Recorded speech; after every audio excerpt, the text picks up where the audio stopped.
Hello dear children, good afternoon. Welcome to DK English पाठशाला। तो आज मैं आपको स्क्रीन पर ये एक नोटिस दिखा रहा हूँ। सीबीएसई का डंडा आखिरकार चल ही गया है 27 स्कूलों के ऊपर। राजस्थान और दिल्ली में ये स्कूलें हैं। और क्यों चला है? क्योंकि इन्होंने बायलॉज का वायलेशन किया है। बायलॉज मतलब सीबीएसई जब भी किसी स्कूल को अपना एफिलिएशन देती है तो उनके लिए कुछ नियम कानून कायदे बनाती है। भाई नियम कानून कायदे तो बनाने पड़ेंगे ना। अगर नियम कानून कायदे नहीं होंगे तो लोग अपनी मनमानी करेंगे। तो ये सीबीएसई का लेटेस्ट आप देख सकते हैं नोटिफिकेशन है जो 13 सितंबर को जारी किया गया था। तो एक बार इसको पढ़ लेते हैं, कहीं इसमें किसी ऐसी जान पहचान की स्कूल का नाम तो नहीं है। तो सीबीएसई ने 27 स्कूल्स को शोकॉज नोटिस इशू किया है राजस्थान और दिल्ली के अंदर बायलॉज जो है वायलेट करने के लिए, यानी नियमों का उल्लंघन करने के लिए। तो देखते हैं क्या है ये। The central board of secondary education CBSE उसने एक स्ट्रॉन्ग एक्शन लिया है आफ्टर इट सरप्राइज इंस्पेक्शन किए हैं इसमें 27 स्कूलों में जो कि एफिलिएटेड है सीबीएसई के साथ में, राजस्थान के अंदर और दिल्ली के अंदर। During these inspections, in inspections में क्या मिला? Several violations of boards bylaws were identified. बहुत सारे ऐसे नियमों के उल्लंघन पाए गए थे। अब बहुत सारे नियमों के उल्लंघन पाए गए, लेकिन उनमें से किस चीज की तरफ पर्टिकुलरली ध्यान आकर्षित हुआ उनका? वो था एनरोलमेंट और attendance practice of these institution. अब आप जानते ही हो कि आजकल बहुत सारे बच्चे क्या करते हैं, 11th और 12th में नामी कोचिंग सेंटरों के यहाँ पर पढ़ाई करते हैं और वहाँ पर स्कूलों के अंदर डमी कैंडिडेट्स बन के पढ़ाई करते रहते हैं, या स्कूल ही नहीं जाते हैं या एग्जाम देते हैं खाली, और अटेंडेंस इनकी यहाँ मेंटेन होती रहती है।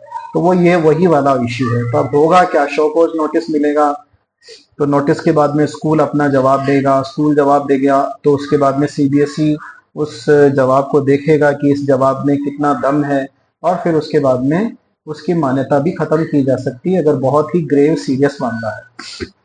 तो इंस्पेक्शन में क्या क्या पता चला? इंस्पेक्शन में मालूम पड़ा कि school had enrolled a higher number of students in class 11th and 12th। वही वाली बात है, 11th और 12th के अंदर इनका स्टूडेंट्स का एनरोलमेंट तो बहुत अच्छा है, नाम तो रजिस्टर में बहुत बड़े बड़े लिखे हुए हैं, बहुत ज्यादा लिखे हुए हैं। वो are not physically attending the classes, लेकिन ये बच्चे क्लास में आ ही नहीं है।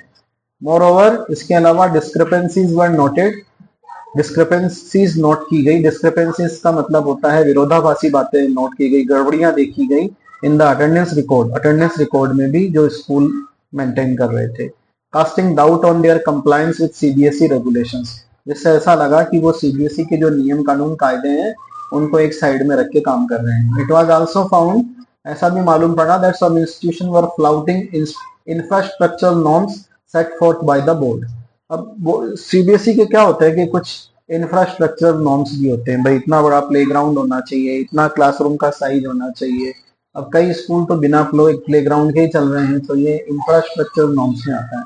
Compromising the quality of education and safety for students, ये तो होता ही है कि जब आपके पास में इंफ्रास्ट्रक्चर नॉर्म्स के अकॉर्डिंग नहीं होगा तो फिर एजुकेशन की क्वालिटी के साथ में भी कंप्रोमाइज होगा और स्टूडेंट्स की सेफ्टी के साथ में भी कंप्रोमाइज होगा। तो आप भी चाहें तो कमेंट बॉक्स में कमेंट करके लिख सकते हैं कि आपके स्कूल में क्या क्या समझौते होते हैं। आप तो समझदार हैं, समझते ही होंगे। In response to these findings, और जितनी भी ये फाइंडिंग्स यानी जितनी भी चीजें पता लगी हैं, सीबीएसई ने इन 27 स्कूलों को नोटिस इश्यू कर दिए हैं, जिसमें से 22 तो है दिल्ली के दो रीजन से, दिल्ली को भी अलग अलग रीजन्स में बांटा हुआ है, और 5 फ्रॉम द अजमेर रीजन, और 5 जो है अजमेर रीजन की स्कूल है। These notice require the schools to provide clarification. अब इन नोटिस से स्कूल को तुरंत क्लैरिफिकेशन देना है कि वो ऐसी एनरोलमेंट प्रैक्टिसेस क्यों चल रही हैं और इंफ्रास्ट्रक्चर जो स्टैंडर्ड है वो क्यों नहीं फॉलो कर रहे। CBSE remains committed to ensuring the highest standard of education. और लास्ट में भाई साहब लिख रहे हैं, ये सेक्रेटरी साहब ने इशू किया है कि भाई हम एजुकेशन के जो हाईएस्ट स्टैंडर्ड हैं उनके प्रति कमिटेड हैं और उसी में पूरी तरह से उनको अचीव करने के लिए काम करते रहेंगे। अब ये स्कूलों के नाम हैं, कौन कौन से हैं देखो। ये पहली स्कूल राजस्थान की दिखाई दे रही है, विद्या भारती पब्लिक स्कूल। ये प्रिंस उच्च माध्यमिक विद्यालय Palwas road Sikar, Shri Jyoti convent senior secondary school, ये एलबीएस कॉन्वेंट स्कूल कोटा की है। लॉर्ड बुद्धा पब्लिक स्कूल, ये भी कोटा की स्कूल है। उसके बाद दिल्ली ईस्ट और दिल्ली वेस्ट की बहुत सारी स्कूल है। जो आप स्क्रीन पे देख सकते हैं। तो इन स्कूलों को अब शो कॉज नोटिस इश्यू हुए हैं। अब देखिए शो कॉज नोटिस का ये जवाब देंगे, भाई हमारे इंफ्रास्ट्रक्चर का हम इम्प्रूवमेंट कर लेंगे, इस तरह की बातें लिख के देंगे। और फिर साथ में लिख के अटेंडेंस का तो जो पता नहीं कैसे जवाब बनेगा या नहीं बनेगा, क्या जवाब देंगे ये तो वही जानते हैं।